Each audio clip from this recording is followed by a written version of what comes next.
Côte d'Ivoire, on dit quoi? Regardons cette vidéo. Très surpris, il me dit, mais vous parlez français?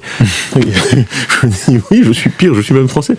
Vous avez fait de la politique en Côte d'Ivoire, est-ce que vous avez envie d'en refaire, en Côte d'Ivoire ou ailleurs? Non, j'ai été guéri de ça par les militaires. C'est un remède très efficace. Je crois qu'une fois qu'on est passé à travers un coup d'État, C'était en 99, moderne les ardeurs. En Oui. 80. Quand on a occupé ces fonctions à l'international, la fonction de prospective est très importante. On anticipe, on essaie de réfléchir aux enjeux du futur. Comment vous voyez la Côte d'Ivoire dans 10 ans, dans 15 ans?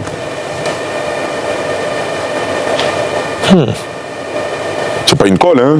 Non, je réfléchis Oui, bien sûr, pour bien sûr. répondre. Non, je cherche les bons termes pour décrire ce. Je pense, bon. Vous savez, c'est. Peut-être la meilleure formule, c'est une Côte d'Ivoire maître de son destin. Nous avons beaucoup de respect pour M. Thiam. Son intelligence n'est plus à démontrer. Ce qui lui est arrivé là peut arriver à tout le monde. Quand tu n'y as pas pensé, tu n'y as pas pensé. Quand tu es passé à autre chose, tu es passé à autre chose. Quelle que soit ton intelligence, le cerveau fait une sélection. Il y a des choses qu'il met au placard parce que tu ne les utilises plus. Et tout ce que tu as l'habitude d'utiliser, il le met en avant. Après quelques secondes, il finit par répondre à la question. Pour un homme de son niveau et de son brio, c'est passé. Très vite, en quelques secondes, il a trouvé la réponse. Nous avons déjà dit ici que gouverner, c'est prévoir. Celui qui n'a pas prévu n'a pas gouverné. De même, manager, c'est anticiper. Celui qui n'a pas anticipé n'a pas managé. La politique, c'est la gestion des affaires de la cité, des affaires de la communauté, du pays, du peuple. Peut-on changer positivement le quotidien du peuple en un claquement de doigts? Est-ce possible? À moins de posséder une baguette magique, cela est impossible. Méfiez-vous des politiciens magiciens. Nous savons qu'il est plus facile, plus rapide de détruire que de construire. Le bon politicien doit avoir de la vision. Une vision claire pour son pays, pour son peuple et pour lui-même.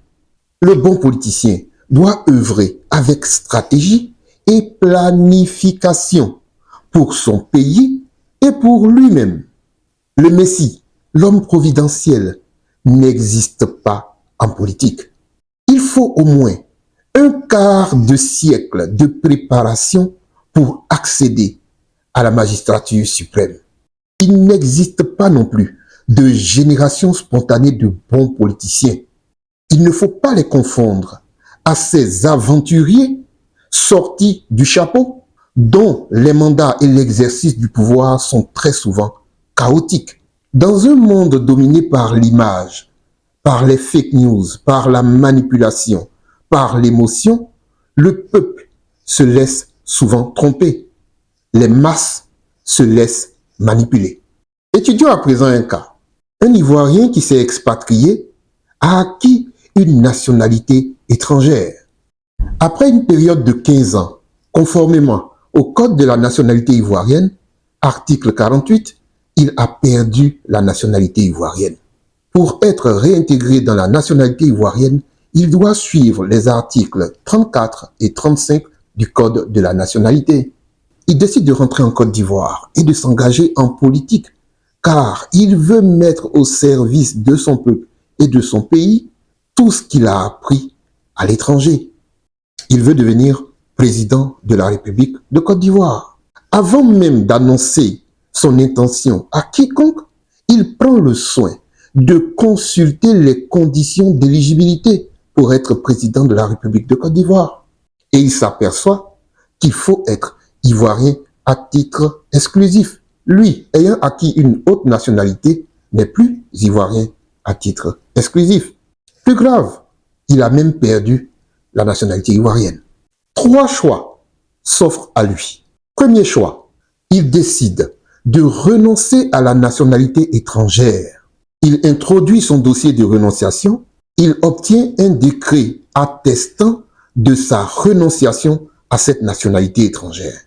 Il entame les démarches afin d'être réintégré dans la nationalité ivoirienne.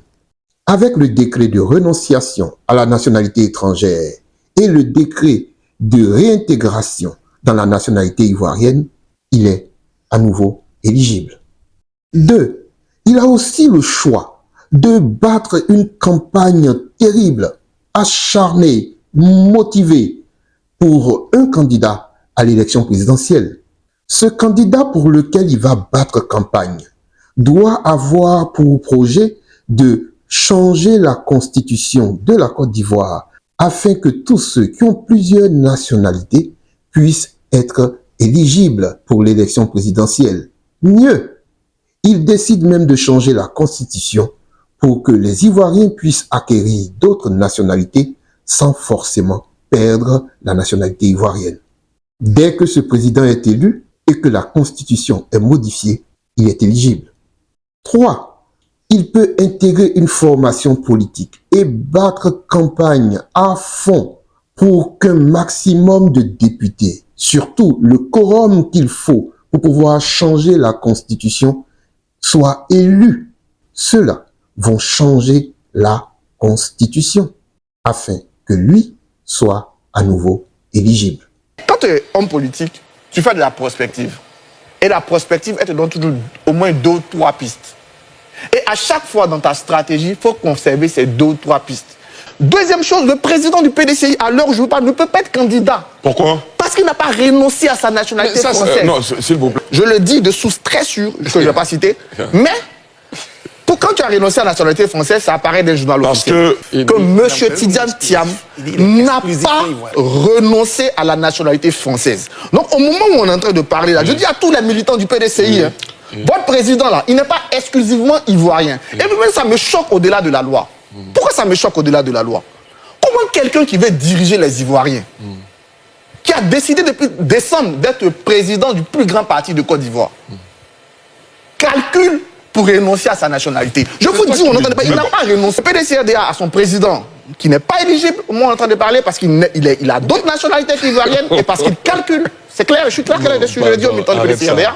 Si un jeune veut que Tidiane Thiam soit président et qu'on te demande tout simplement pour être candidat, tu sais, on a tiré les leçons de notre histoire. Dans aucun pays au monde, tout le monde peut être candidat. Dans aucun pays au monde, tu vas demander à des gens d'être candidats s'ils n'ont pas la nationalité de ce pays. Ça n'existe pas. Mais connaissant l'histoire de notre pays, connaissant la sociologie de notre pays, qu'est-ce qu'on a fait dans notre constitution? Il y a des gens qui, par leur descendance, ascendance, ne peuvent être ivoiriens.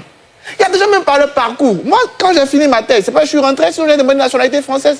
La Côte d'Ivoire dit, comme on a souffert de tout ça, mais en même temps, vraiment, on ne peut pas laisser quelqu'un qui n'est pas ivoirien nous diriger.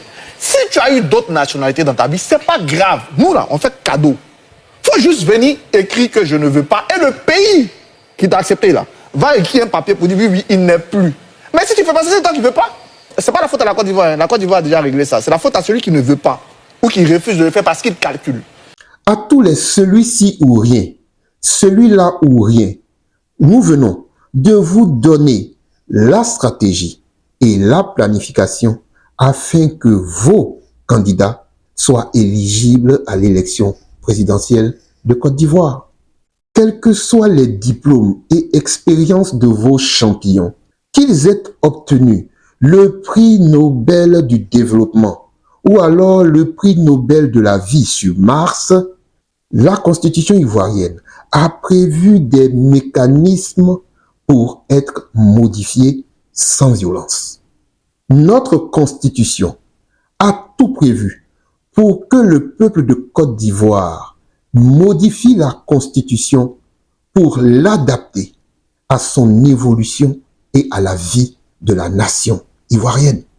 Ne prenez plus la rue, je vous en conjure. Ne prenez plus les armes, je vous en supplie. Il y a des enfants en Côte d'Ivoire. Interdisez-vous de placer leur vie au bûcher de vos ambitions. La politique se fait avec vision, stratégie et planification. Écoutons encore un autre exemple. Je suis celui qui suis le mieux outillé pour remporter l'élection demain. Mon cursus politique parle pour moi-même. J'ai commencé par être maire, président de la Chambre de commerce. Donc le volet gestion d'une commune, gestion de la chose économique, gestion du législatif, expérience gouvernementale, gestion régionale. Voilà une autre voie possible. Les Ivoiriens méritent de bons politiciens pour que la démocratie, les élections présidentielles ne riment plus avec la violence, avec la mort et les nombreuses destructions dans notre pays. Nous avons le devoir de nous offrir mieux que ce que nous avons connu, qui malheureusement est en train de ressortir. On ne veut plus de ça. On ne veut plus de ça. Pardon. Yaki, ya. Aïe, Sabarissa,